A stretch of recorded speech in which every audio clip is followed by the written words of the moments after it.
Ang Panginoon po ay nagturo sa kanyang mga disipulo ng napakamaraming mahalagang bagay. Sa katunayan, kung meron lang tayong kaunting panahon na nalalabi para pag-aralan ng Biblia, napakagandang pag-aralan ng 3 chapters na Matthew 5, 6, and 7. Yung pong tinatawag na Sermon on the Mount. Akala po ng marami ay napakaraming tagapakinig ng Panginoon noon na nagsalita siya sa bundok at napakaraming angaw-angaw na taong nakikinig. Subalit malinaw po ang sinabi sa Scripture, maraming tao ang ginawa ng Panginoon, iniipon niya yung kanyang mga disipulo at sa isang sulok ay tinuruan niya. Sa makatuwid, ang primary audience ng Sermon on the Mount were the disciples of the Lord themselves. Hindi mga unbelievers, hindi mga kung sino lang, kundi mga disciples. At dahil dyan, mahalaga po na siya sa atin tayong nagsasabing Kristiyano na tayo, meron na tayong maturity, meron na tayong position sometimes in the church. Ano po ba ang sinasabi ng Panginoon tungkol sa pag-aalala? Matthew 5, 1-2, Now when he saw the crowds, he went up on a mountainside and sat down. His disciples came to him, and he began to teach them.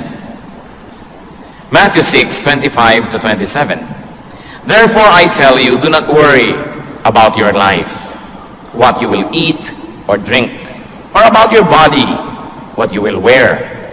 Is that life more important than food, and the body more important than clothes? Look at the birds of the air.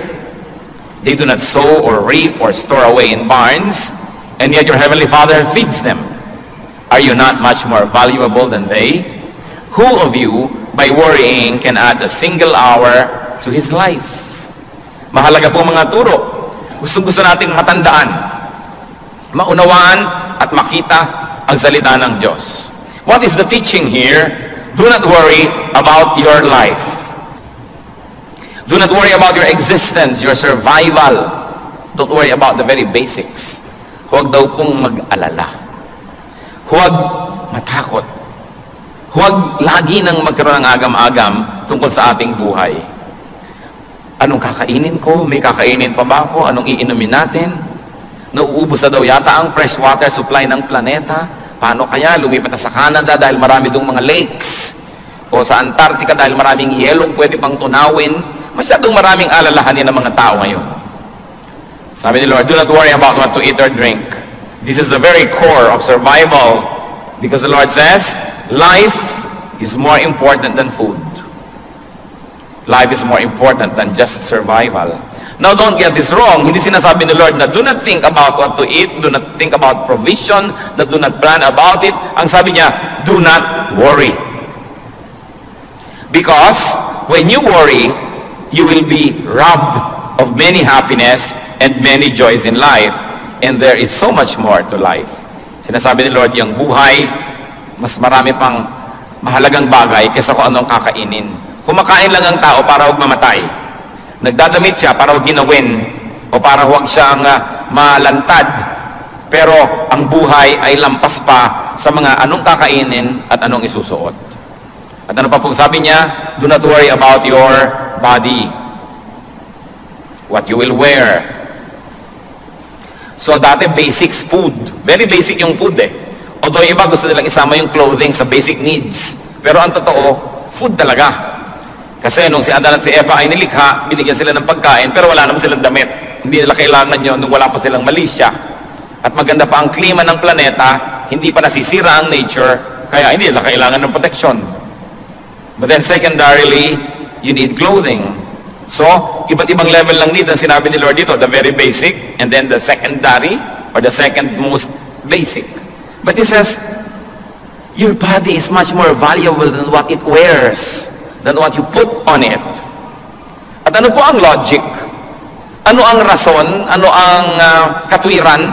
Kung bakit sinasabi ng Panginoon na huwag mag-alala kung anong kakainin at dadampin? Because God feeds and God takes care of the birds. God takes care of creation. And therefore God will take care of you. God will feed you. Ano po sinasabi dyan? Eh, ang mga ibon nga, pinapakain eh. Nakakita ka na ba ng ibon na nagtatanim? Nakakita ka na ba ng ibon na nagsasaka? Pero, ibon yan. Kahit na mamera lang yan at natitira-tirador, nababaril-baril, hindi maaaring, hindi inaalagaan yan ng Diyos. Eh, ikaw pa, tao ka. Yun ang logic. Iba yung alam, iba yung pinaniniwalaan ng salita ng Diyos, iba yung pinanghahawakan, at iba yung nagkakaroon tuloy ng kapayapaan dahil nagtitiwala tayo sa salita ng Diyos. We are not here to educate one another on the words of God. Most of these things we already know. But we are here to continue to ask God to help us understand it so we can live by the words of God. Dahil ang sabi ni Lord kay Satan, man does not live by bread alone, but by every word that comes from the mouth of God. Na ang tunay nating pagkain, ang tunay nating ikalalakas, ikalulusog, ay yung salita ng Diyos. Salita na hindi lang nadidinig, hindi na may memorya, kundi salita na nagkakaroon ng buhay kung ating ipinamumuhay. What else is the logic? One, that God will take care of us. Second, that worrying cannot extend life. Hindi naman nadadagdagan talaga yung haba ng buhay kung mapag-alala tayo, umiiksi pa nga. Hindi naman nadadagdagan ng kasiyahan kung mapag-alala tayo, nababawasan pa nga. Matthew 6:28-30. And why do you worry about clothes? See how the lilies of the field grow. They do not labor or spin. Yet I tell you that not even Solomon in all his splendor was dressed like one of these. If that is how God clothes the grass of the field, which is here today and tomorrow is thrown into the fire, will He not much more clothe you, O you of little faith? Napakalinaw naman. Bakit ka nga nag-aalala tungkol sa isang dadamit? Tingnan nyo ang mga bulaklak, ang mga damo na namumulaklak sa parang, hindi naman sila naghahabi ng tela, hindi sila nagdidisenyo, nagbuburda, hindi sila nag-paint ng mga tela. Pero tingnan mo kung paano sila damtan ng Diyos.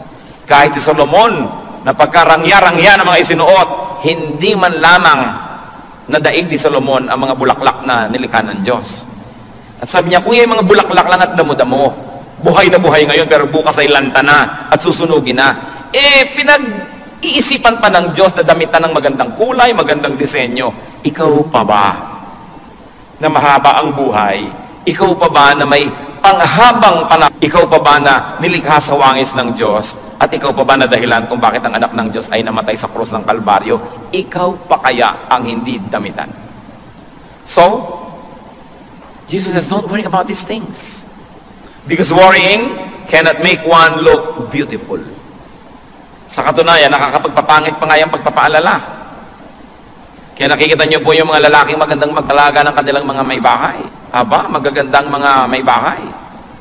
Para mga sariwang-sariwang ubas. Pero pag ang may bahay ay mukhang pasas, ang sisihin nyo yung asawa. Hindi mo yata inaalagaan ng puri. Hindi mo yata inaalagaan na magtiwala siya at huwag siya mag-alala. Kung wala ka, kaya na yan, nagkanda, tuyot-tuyot na. Pero ang tao pag inaalagaan, gumaganda. Ang napakalakas mo magpapangit pag-aalala. Kaya sabi ng Panginoon, huwag kayong mag-alala. Kaya po kung minsan merong tao, hindi mo naman kilala, sasabihin iba, siguro sister o brother natin yan. Bakit? Kasi mukhang Christian eh. Ano ba itsura ng Christian? Tingnan nyo nga katabi nyo. Ano nga ba itsura ng Kristiyano? Yung bang meron kang hindi maipaliwanag na ningning ng kanyang mata, payapa ang kanyang loob, kahit siguro wala siyang pera, kahit may sakit din siya, pero dahil sa pagtitiwala sa Diyos, kitang-kita mo na matining ang loob. Napakahalaga na nakikita sa ating mukha yun. Subalit ang pag-aalala, inaagaw yan sa atin. It is God who gives beauty. It is not what we wear. Although it helps. Pero hindi kayang takman ng damit o make-up ng isang malungkot na puso. Hindi kayang ikubli ng kahit anong maskara ang mapait na kalooban ng isang tao. Kaya ang mahalaga, magtiwala sa Diyos, lumapit sa Diyos. At ano pa po ang sinasabi ng Panginoon diyan? That God will take care of you, that God will feed you, and that God will in fact clothe you. That God will make you presentable, beautiful, handsome. And that worrying accomplishes nothing. Matthew 6:31-32. So do not worry, saying, what shall we eat? Or what shall we drink? Or what shall we wear? For pagans, nasa na? For pagans run after all these things, and your heavenly Father knows that you need them. Sabi niya, huwag kayong mag-alala sa mga bagay na yan. Because worrying is for godless people. Sabi niya, this is for pagans. Ang pag-alala, hindi bagay sa mga anak ng Diyos. Bagay lang ito sa mga pagano na hindi nakakakilala sa totoong Diyos. Bagay lang ito sa mga tao na tumatawag sa mga Diyos-Diyosan. Bagay lang ito sa mga tao na hindi kilala ang kanilang Diyos. Pero sabi, kung anak kayo ng Diyos, hindi bagay sa inyo ang mag-alala. Parang wala namang kayo Diyos. Parang wala tayong Ama sa langit. Parang wala tayong tagapagligtas. Parang walang banal na espiritu na umaalo sa ating mga lumbay, na sumasama sa ating mga pag-iisa. Kaya ang anak ng Diyos ay talagang hindi nag-iisa kahit kailanman, sapagkat ang Diyos ay tumatahan sa ating puso. Hindi lang doon sa templo sa Israel, hindi lang sa mga templong gawa ng kamay, kundi sa puso ng mananampalataya. Kaya sabi, bakit ka mag-aalala? Nakita niyo po ang pinakamalaking redemption plan, ang pinakamalaking rescue plan in all human history, in all cosmic history, that God became a man to save us from sin. Ideya ba natin yon? Tayo ba ang nagsabi sa Diyos na, Diyos, magkatawang tao naman kayo, akuin niyo lahat ng aking mga kasalanan, akuin niyo lahat ng aking mga kakulangan, at yung lahat ng kaparusahang dapat kong tanggapin, pakitanggap niyo nga, at pagkatapos sa matanggap niyo yon, pakibigay niyo sa akin na inyong kabanalan, para kami ang maging banal at kayong maparusahan, para kami maligtas. Bayaran niyo nga lahat ng utang namin. Ideya ba natin yan? Hindi. Yan po ay pakana ng Diyos. Ideya ng Diyos. At kung ang Diyos ay nag-isip na siya ay magkakatawang tao para bayaran ang ating mga kasalanan, kailangan pa ba natin siyang himukin na maging mabuti? Kailangan pa ba natin siyang himukin na magbigay ng pagkain, magbigay ng mga kailangan natin? Eh kung ang kanyang buhay ay ibinigay na niya sa atin. Kaya napakasimpleng bagay ito. Hindi na natin na hinahangad na magkaroon pa tayo ng napaka-sophisticated na pag-aaral ngayon. Balikan lang natin kung ano yung simple, unawain ito, namnamin natin pamuhay, at napakalaki ng bigat na mawawala na ating mga dala-dala araw-araw, mga alalahanin, mga pag-iisip. What are the steps to freedom from worry? Salamat na lamang at hindi lang sinabi ng Panginoon na huwag kayong mag-alala, tapos tinigilan na niya. Itinuro niya kung paano masusunod ang kanyang utos na huwag mag-alala. Sapagkat utos din ang ibinigay niya. Matthew 6:33-34. But seek first His kingdom and His righteousness, and all these things will be given to you as well. Hindi naman pala niya binabaliwala yung damit. Baka magdatingan kayo next week, walang suot. Hindi naman niya binabaliwala yung kumain tayo ng masarap at magplano ng mga kakainin. Ang sinasabi niya, hindi ka nabubuhay para mag-alala tungkol sa mga bagay na yan. Problema ko yan eh. Ako ang Diyos, ako ang Creator, ako ang Provider. Ang problemahin mo, eto. Unahin mo ang kaharian ng Diyos at ang kanyang katwiran. Yan ang atupagin mo sa buhay. At pag inatupag mo yan, sabi niya, lahat itong inaalala mo, idadagdag ko lang yan sa iyo. Dagdag lang yan eh. Hindi yan ang mahalaga. Icing lang yan. Hindi yan ang tunay. Sabi niya, bakit mo inaalala ang pagkain? Ba't inaalala mong iinumin? Kaya mo mag-create ng pagkain? Kahit kaya mong magtanim ng buto, ikaw bang nagpapatubo dyan, nagpapalabas ng ugat ng mga dahon? Ikaw ba ang sinasabi mong ganito ang mangyayari? Bakit ang mga buto, pare-parehong lupa ang tinamna, nagiging chiko yung isa, nagiging mangga yung isa, iba-iba yung lasa, may maasim, may matamis, may pula, may puti. Kaya mo ba yan? Kaya nyo ba? Hindi pala, ba't yung ngayon inaalala? Eh yung unahin ng Diyos, sundin siya, kaya ba natin yon? Yes, by God's grace we can. Yun ang unahin. Eh, pambihira naman ikaw eh, sabi ng Diyos. Hindi mo kaya, pinoproblema mo, kaya hindi matapos-tapos ang problema mo. Etong kaya mo. Kasi hindi naman mag-uutos ang Diyos kung di natin kaya. Kung hindi niya tayo bibigyan ng kakayanan na sundin. Unahin mo ang kanyang kaharian. Unahin mo ang kanyang katuwiran. At lahat ng yan, idadagdag niya sa iyo. Verse 34. Therefore, kaya merong therefore eh. Do not worry about tomorrow. For tomorrow will worry about itself. Each day has enough trouble of its own. So what are the steps to freedom from worry? First is to prioritize God's kingdom. Unahin ang kanyang kaharian.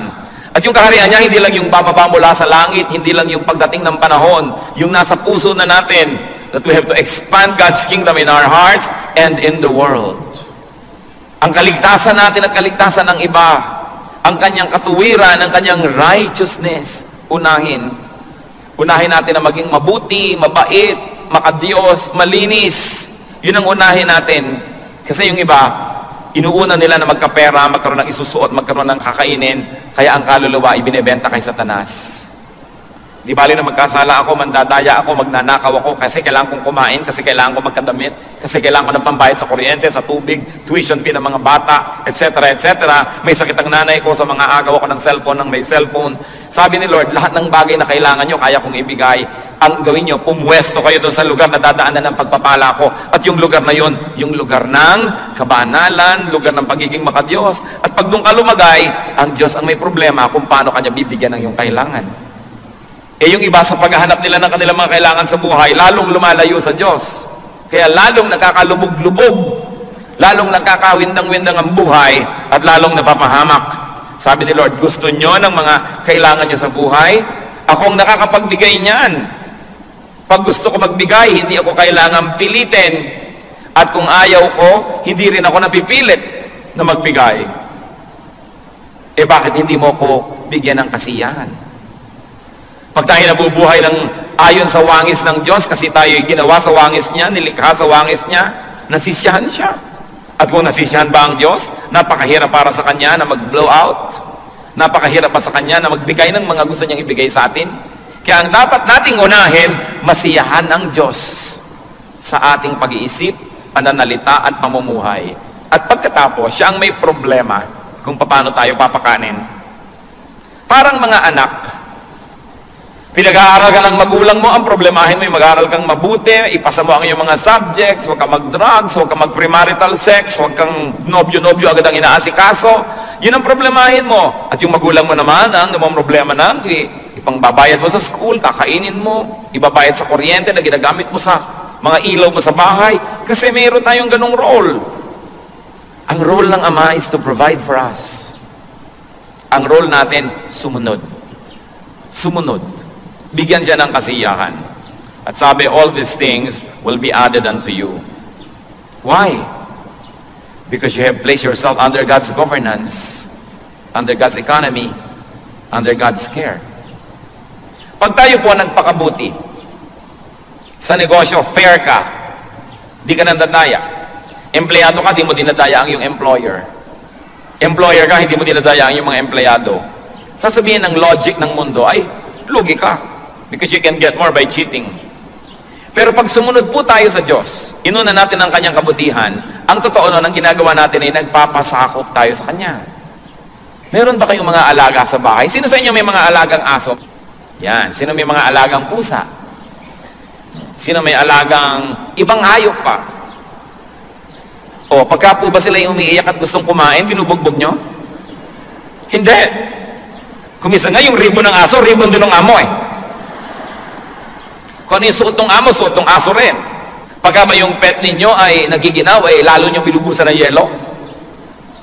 Pagka ba may ibon na dumapo sa inyong bintana dahil may bagyo at sira-sira ang pakpak niya, sabi niyo, ay mahina ang ibon to, ano gagawin nyo? Dudurugin mong ibon? Hindi. Aalagaan mo dahil dumapo sa iyong bintana, nagpapaampon sa iyo. Sa palagay nyo, anong gagawin ng Diyos kung sa Kanya tayo nagpapaampon? Kakawawain ba tayo? Dahil sumusunod ka sa akin, masyadong honest ka sa negosyo, pues malulugi ka. Ganon kaya yon? Dahil hindi ka nandadaya, hindi mo ginagaya yung ginagawa ng iba na mabilis kumita, lagot ka, kawawa ka sa akin. Yun kaya ang gagawin ng Diyos? Hindi. Kung inaalagaan natin ang mga hayop, maski tayo ay tao at taong makasalanan, marunong tayo mag-alaga ng mga nagpapaampon sa atin, nagpapakupkup at nagpapaalaga. Diyos pa kaya ang hindi mag-alaga sa nagpapakupkup sa Kanya. Kaya ang dapat nating unahin sa buhay, to surrender to God, to seek God's protection, and to live by God's decrees. Because God is an infinitely better, in fact, He is the best keeper. Hindi ka pwedeng malugi dahil sumunod ka sa Diyos. How else do you step away from worry? Do not fast forward life's concerns. Yung kasing fast forward, hindi pa dumadating doon, pwede mo na i-forward yung tape, yung pelikula, kahit ano. Pero ang tinuturo po sa atin is to tackle only immediate concerns. Because today's grace is good only for today's needs. Tomorrow's troubles will be allotted God's grace tomorrow. Do not extend God's grace for today to tomorrow's issues. Ano po ang katuruan ng Panginoon? Binibigyan kita ng lakas para sa mga ipinapagawa ko sa iyo ngayon. Binibigyan kita ng kakayahan para sa mga dapat mong magawa ngayon. Kaya ka nang hihina. Yung ibinibigay ko sa iyong lakas na pang ngayon, fast forward mo na sa problema bukas, sa problema sa Miyerkules, sa problema sa next month, sa next year. Kaya yung lakas na pang ngayon, dapat sana'y sapat, kinakapos, kasi konti na lang itinitira mo, iminumudmud mo na doon sa mga problemang di pa dumarating. Matthew 6:11, ang turo niya, give us today our daily bread. Kung ano lang po ang kailangan ko ngayon, yun lang po ang ibigay niyo sa akin. Nakita niyo po itong nagpaulan ng mana o tinapay mula sa langit ang Diyos. Ang bilin niya sa mga tao, ipunin niyo lang yung kailangan niyo para sa araw na to. Yung iba hindi nagtitiwala. Sabi, ay naku, baka hindi na umulan bukas, baka wala ng mana bukas, be wise. So ang ginawa nila, nag-ipon sila ng higit sa kanilang kailangan. Nakita nila, biglang inuod, nabulok. At sabi ng Diyos, bakit may mga nagbubulok na mga mana sa inyong mga tent? Kasi kumuha kami ng pambukas Di ba sabi ko na nga, kunin nyo lang yung pang ngayon, paano kung bukas, wala kayo dyan? Actually, maraming tao ganun ngayon ang trato sa Diyos. They spend today's energies for tomorrow's worries. Therefore, it is not enough for tomorrow's worries because it has to share with today's needs. And today's needs don't get enough energy because it shares with tomorrow's needs. Lamentations 3:22-23. Because of the Lord's great love, we are not consumed, for His compassions never fail. They are new every morning. Great is your faithfulness. Sabi, hindi tayo nalilipol, hindi tayo nauubos dahil sa pag-ibig ng Diyos na di nagmamaliw.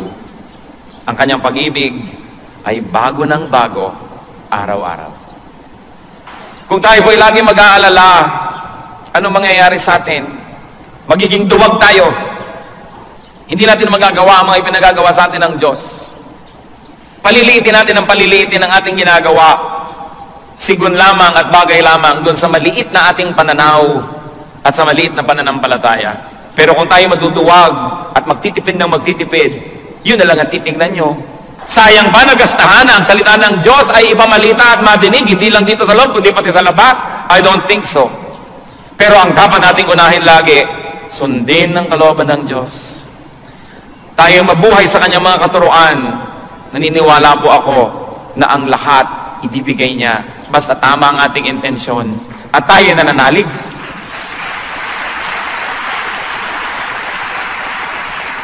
At ang nakatutuwa po mga kapatid, sa kabila ng lahat, sa kabila ng ating napakaraming mga capital investment, hindi rin tayo nagkulang sa tulong ng Diyos sa ating mga kawang gawa.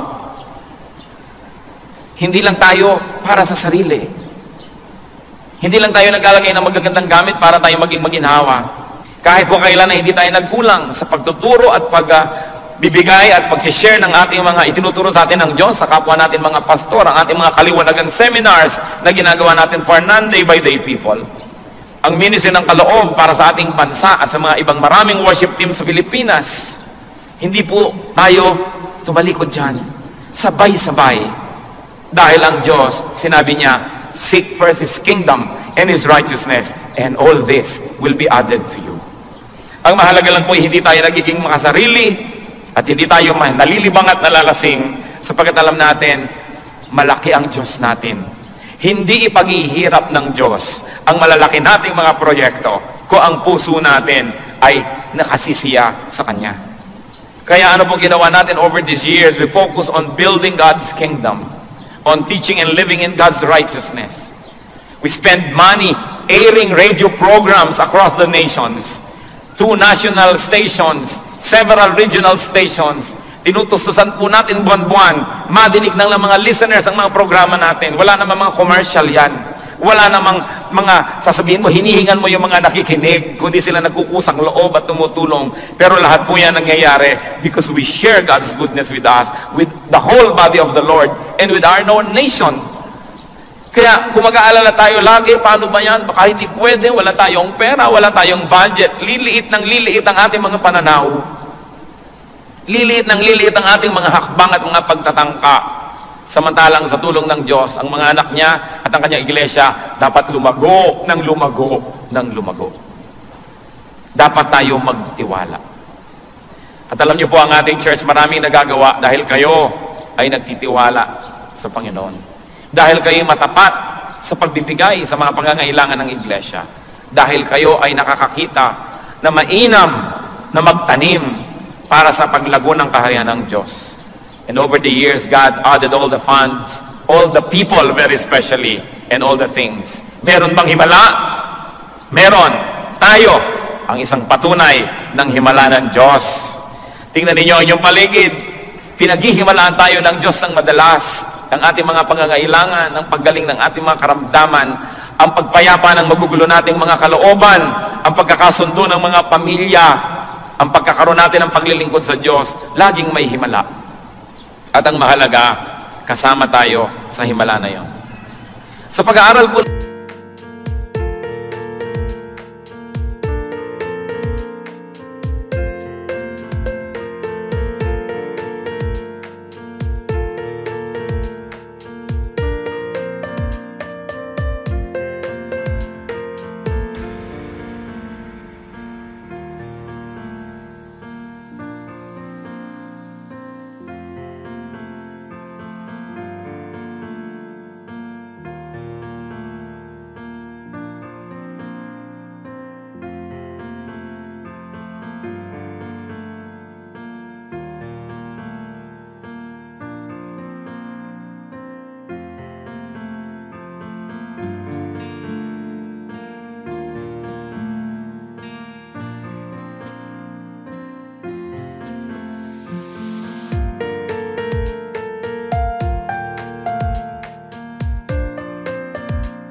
ng mga salitang ito, napakahalaga nating limiin.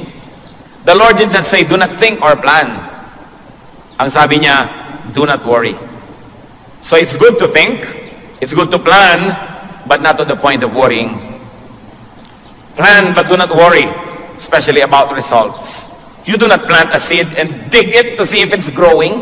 Just keep planting and trust the God of harvests who will make it grow. James 4:13-15. Now listen, you who say, today or tomorrow we will go to this city or that city. Spend a year there, carry on business, and make money. Why? You do not even know what will happen tomorrow. What is your life?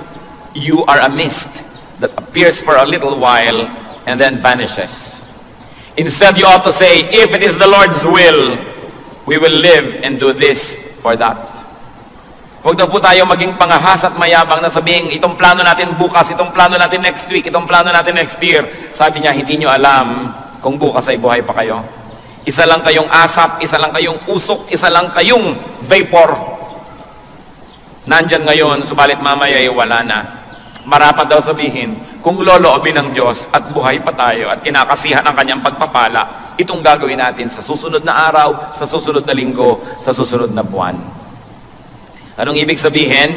Yung ngayon ang harapin. Yung pangangailangan natin ngayon, nandyan ang sagot ng Diyos. Maraming mga tao are on maintenance medication. Kaya lalong lumalala, iniisip, saan kaya ako kukuha ng pambili ng gamot next month? Next year? Kinukwenta yung buong halaga ng gamot na inumin niya 1 taon, kaya tuloy siya ay parang halos igupo ng kanyang mga numbers. Pero kung ngayon, binibigyan ka ng Panginoon ang gamot mo para ngayon, magpasalamat ka, magpakabuti ka, gawin mong dapat, at bukas, nandun uli ang Diyos. Huwag mag-alala. Bagaman mabuti magplano, mabuti na nag-iisip, subalit matapos mag-isipan at planuhin, ipasa Diyos, at huwag alalahanin. Gawin lang ang pinakakayang gawin, do what is best, and leave the rest up to God. Dapat din naman kasi may plano. Sabi sa Luke 14:28, suppose one of you wants to build a tower. Will he not first sit down and estimate the cost to see if he has enough money to complete it? So God is not against planning. But God says, don't worry. Life is more important than food. Life is more important than livelihood. Marami pong tao may hanap buhay. Dapat naman. Pero yan ay paghahanap lang ng ikakabuhay. Huwag mabuhay para maghanap.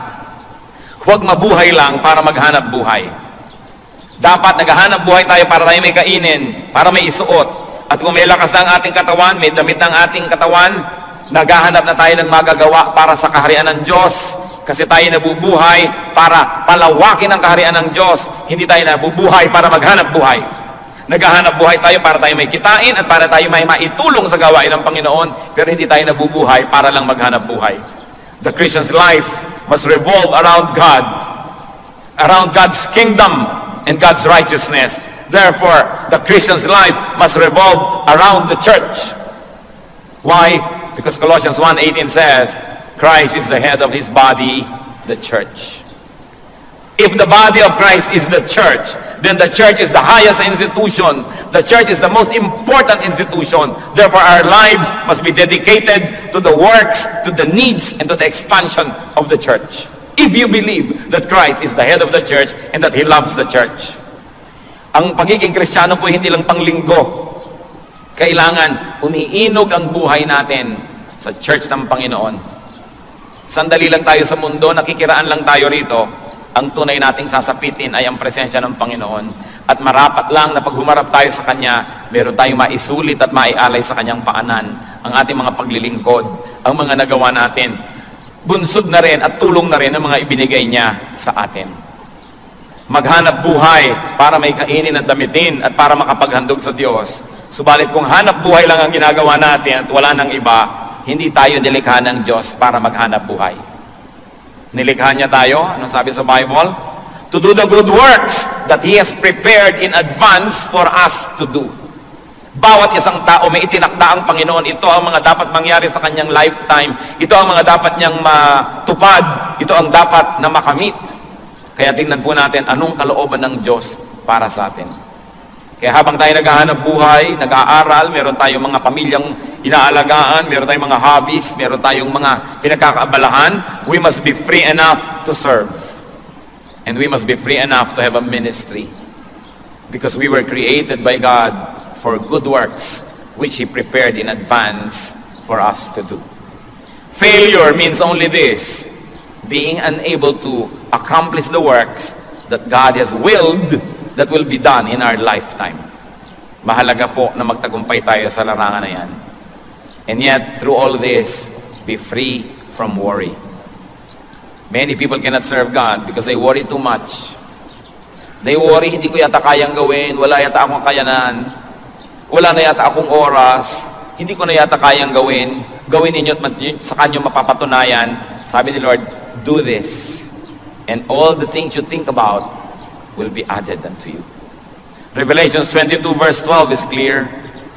Ang sabi ng Panginoon sa kanyang pagharap sa mga taong humarap sa kanya sa huling paghuhukom, I will give to everyone according to what he has done. Hindi sinabing, I will give to everyone according to what he has believed. Sabi, I will give to everyone according to what he has done. That's why we have to deal with worry so we can do more. The body is more important than clothes. So devote more resources to what enters the body. Halimbawa, food, medication, than to what is draped on it. Kung atin pong nanamnamin na sinasabi ng verse, mas mahalaga daw po yung katawan kaysa sa dinadamit nito. Gaano kalaki sa inyong budget ang napupunta sa damit at gaano kalaki ang napupunta sa mga vitamins, sa mga good natural foods, sa pag-aalaga ng ating katawan. Baka mas malaki pa ang ginagasto sa dermatologist para lang sa napakanipis na balat dito kaysa doon sa inyong atay na naninilaw na pala, hindi inaasikaso dahil hindi kita. Gaano karami ang ginagastos natin sa mga alahas, sa mga panglabas para ayusin lang yung katawan kaysa palusugin yung loob. The Christian should value the body more than the clothing that is draped on it. Ngayon, kung maraming masyado kayo mga pagpapala, di pagandahin nyo rin, maayos, pero unahin kung ano ang pumapasok sa ating katawan. Huwag kayong maniwala na ang buhok ay kumakain. Kasi pinapakain na ngayon ng buhok, kumakain ng vitamina ang buhok, kumakain ng kung ano-anong mga elements ang buhok. Advertising lang yan. Walang bibig yung buhok at wala siyang digestive system. Kailangan kainin ninyo para lumabas doon sa buhok. Napakahalagang isipin, palusugin ang katawan. Gusto ko po kayong i-challenge mga kapatid, i-review nyo ang inyong family budget at personal budget, lalo yung mga yapis. Gano'ng kalaking pera ang napupunta sa load, sa mga text na yan, at gano'ng karaming napupunta sa loob ng ating katawan na pinalulusog natin, pinalalakas natin ang ating katawan. Many people kill themselves to have money. And when they have money, they spend it all just to get well. Kaya ang mahalaga, unahin ang lusog ng katawan. But remember, the Lord did not say neglect your looks. He just said, do not worry about appearances. More than you worry about righteousness or what's inside. Matthew 6:33, but seek first His kingdom and His righteousness, and all these things will be given to you as well. Memoryahin po natin yung Matthew 6:33. Kailangan pa bang i-memorize yan? Yes. Matthew 6:33. Practice nga kayo, sige, pumikit kayo, huwag nyo munang basahin. Pero practice tayo. But seek first His kingdom and His righteousness, and all these things will be given to you. Yes, and all these things will be given to you as well. Do not worry. Seek God's kingdom and righteousness. And remember who you are. Who are you? You are God's child. So you pray to your Father who listens. And take care of seeking God's kingdom and righteousness, and God will take care of everything else. Salamat, Panginoon, sa inyong mga paalala.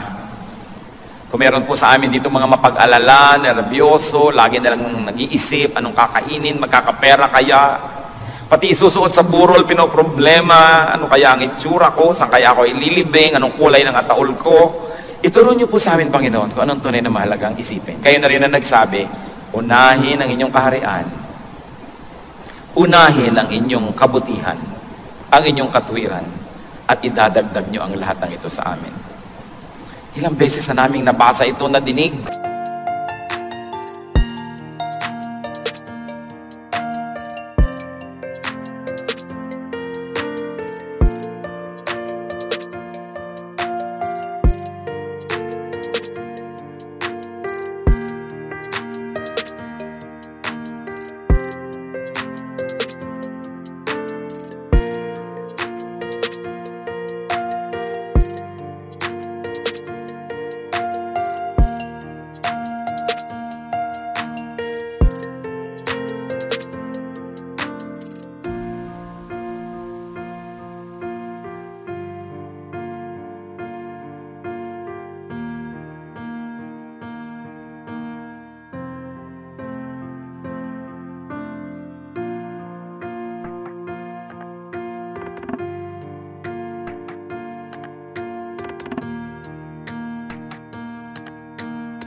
Panginoon, narito po ang aming mga puso. Hinihiling namin na hipuin ninyo at tablan kami ng mga salitang ito. Higit noon pa man. Mas lumalim ang ugat nito at mas maunawa namin at magkaroon kami ng personal application nito sa aming buhay. Mga kapatid, sa ilang saglit ng katahimikan, isipin natin at hilingin natin sa Panginoon, Lord, ano po ang personal na mensahe niyo sa akin? Pinagsalusaluhan namin lahat ng mga salitang ito, pero ano po ang para sa akin talaga? Ituro niya kanya. Personally, silently you pray, and then later on, we're going to pray together. Kayong Diyos na hindi namin pwedeng paglihiman. Kayong Diyos na nakakabatid ng aming mga kabigatan. Kayong Diyos na nagsabing huwag kami mag-alala. Kayong Diyos na nakakaalam sa hinaharap. Alam niyo, ang bawat tatahakin naming landas, kaya kayong nakakapagsabing huwag kami mag-alala sapagkat hinanda niyo yun. Pakisiyasat niyo po ang bawat isa. Panginoon, pawiin niyo po ang mga pag-aagam-agam. In the name of Jesus, we rebuke the deceptive work of Satan in our midst. We reject and uproot from our hearts the deceptions of the evil one that makes us worry. And we declare ourselves free. Free to enjoy God's peace. Free to believe in God. And free to have peace. Panginoon, kumilos po kayo sa kalagitnaan namin. Palakasin yung aming pananalig, dagdagan nyo pa. At nawa, Panginoon, makita namin yung kahalagahan at kagandahan ng inyong utos. To take life one day at a time. Not to fast forward our worries and concerns, because your blessings are new every morning. Tuwing binibigyan niyo pa kami ng araw ng panibagong buhay, kakambal nito ang pagpapala at mga kailangan namin sa araw na yon.